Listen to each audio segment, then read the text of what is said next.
खाना खात में। जेवर सारी बारात चली साथ में, आंधी चली खाना खात में। जेवर सारी बारात चली साथ में, आंधी चली खाना खात में। जेवर सारी बारात चली साथ में, आंधी चली खाना खात में।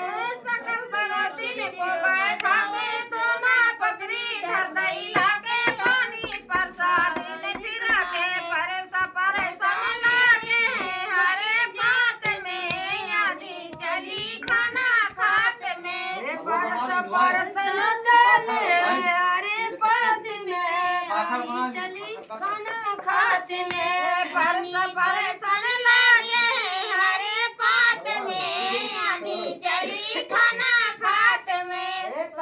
परसन लागे हरे पात में, आंधी चली खाना खात में। पूरी सब्जी प्रसादी लड़वा बूंदी और नमकीन मिर्च कटाई नमक महीन बोलो लक्ष्मी नारायण हरे पात में, आंधी चली खाना खात में। बोलो लक्ष्मी नारायण हरे पात में, आंधी चली खाना खात में। पूरी सब्जी प्रसादी लड़वा बूंदी और नमकीन मिर्च खटाई नमक महीन बोलो लक्ष्मी नारायण हरे पात में, आंधी चली खाना खात में। बोलो लक्ष्मी नारायण हरे पात में, आंधी चली खाना खात में।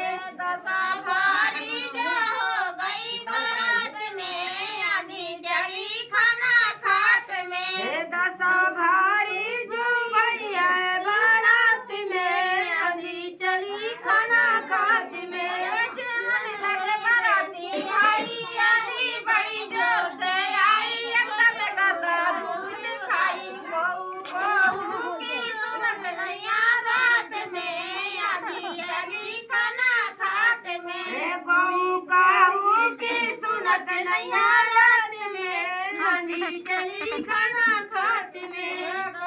कहूँ की सुनत नैया रात में, आंधी चली खाना खात में।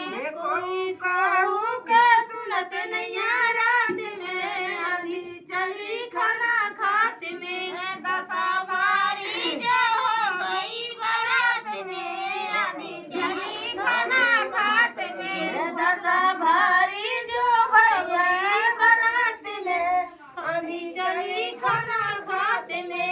दोनों पकड़ी उड़ जाए कंकर पानी का चिल्लावे कंकर सैया पास न आवे। कहू की सुनत नैया रात में, आंधी चली खाना खात में। कहूँ कहूँ की सुनत नैया रात में, आंधी चली खाना खात में। दशा भारी जो हो गई बारात में, आंधी चली खाना खात में। दशा भारी जो हो गई बारात में, आंधी चली खाना खात में। भूखे उठ चले बाराती जनवा से चले सकल संगाती। भूखे पेट नींद नहीं आती रजी गारी दिया लाल वही रात में, आंधी चली खाना खात में। रजी गारी जियालाल वही रात में, आंधी चली खाना खात में। दशा भारी जो हो गई बारात में, आंधी चली खाना खात में। दशा भारी जो हो गई बारात में, आंधी चली खाना खात में।